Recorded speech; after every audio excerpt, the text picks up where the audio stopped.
So let's talk about equations of motion. So the first thing you need to identify when dealing with problems associated with equations of motion is if the object that's moving, if it's moving at constant speed or with constant acceleration.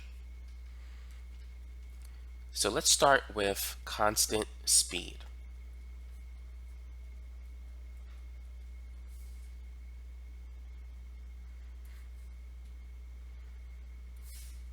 If an object is moving with constant speed, this equation becomes important. D is equal to Vt. Now, D can be used as distance or displacement. So you can think of distance is equal to rate multiplied by the time, or distance is equal to speed multiplied by the time, same thing. Or you can think of displacement is equal to velocity multiplied by time. And of course, you could rearrange this equation. If you're calculating the speed, which is the same as v, speed is equal to distance divided by time.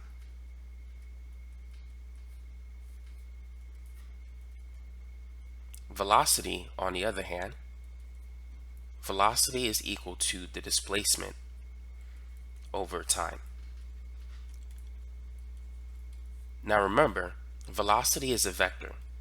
Speed is not. Velocity has both magnitude and direction. Speed only has magnitude. Speed is always positive. However, velocity can be positive or negative. So speed is the absolute value of velocity. Now, if you're wondering what the difference between distance and displacement is, distance is a scalar quantity, like speed.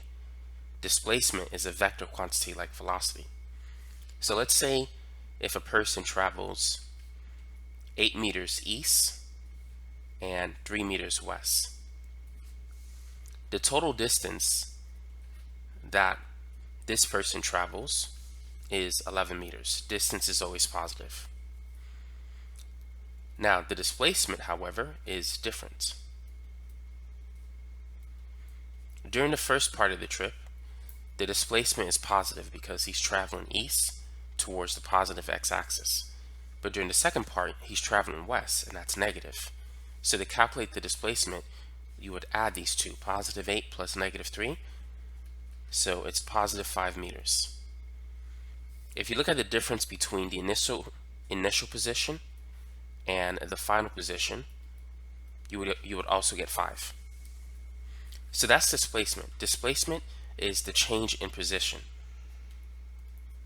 So you can calculate that along the x-axis, the final position minus initial position. So that's horizontal displacement. Or you can calculate the vertical displacement, dy, which is also the final position minus the initial position.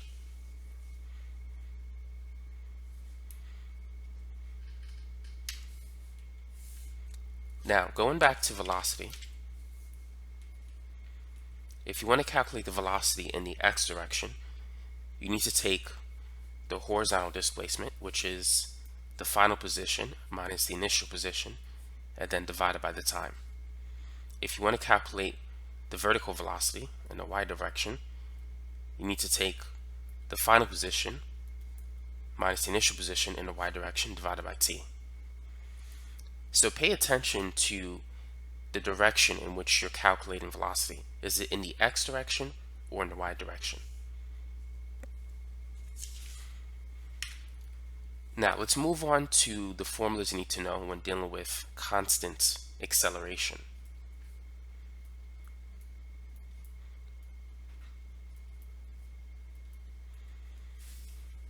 Keep in mind, velocity is the rate at which displacement is changing.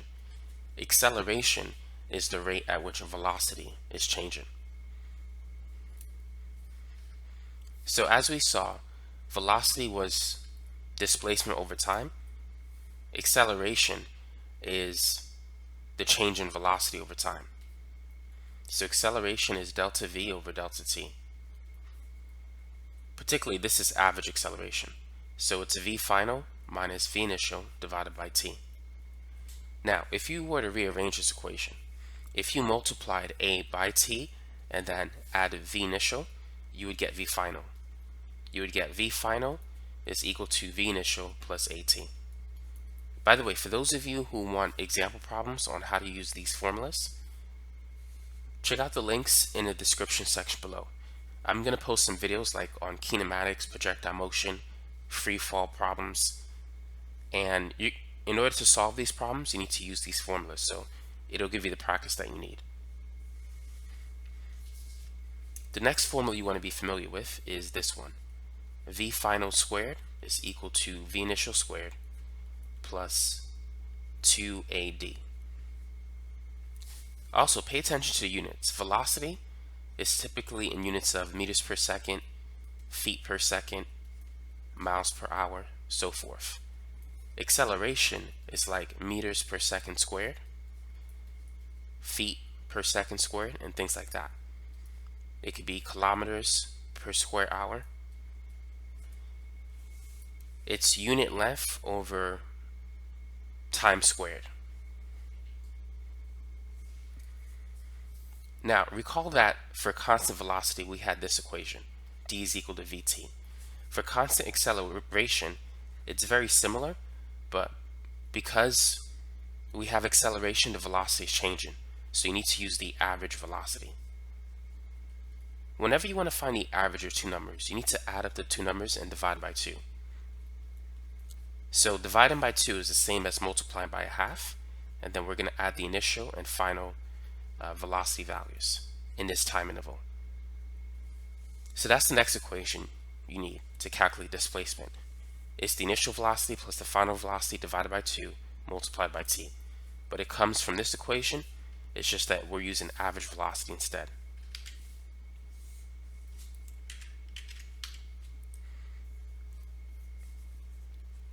Now, displacement is also equal to V initial t plus 1/2 AT squared. Now, I've seen different variations of this formula because, mind you, you can replace displacement with final position minus initial position in the x or y direction. If you replace it with the x direction and solve for final position, you get this equation. Final position is equal to initial position plus the V initial t plus 1/2 AT squared.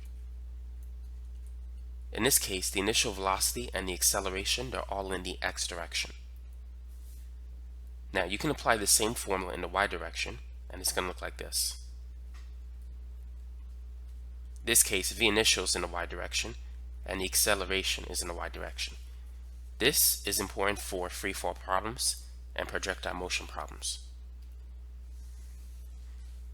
So those are the main kinematic formulas that you need to be familiar with when dealing with motion.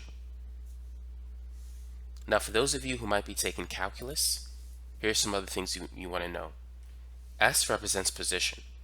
The derivative of the position function will give you the velocity function, and the derivative of the velocity function will give you acceleration. Now, if you want to get the velocity function from acceleration, it's equal to the antiderivative of the acceleration formula plus the constant of integration, the constant c. And if you want to get the position function, it is the integral of the velocity function and then plus the constant c.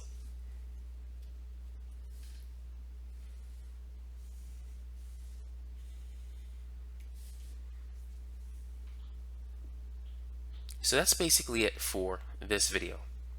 So for those of you who want example problems on how to use these equations, feel free to check out the links in the description section below.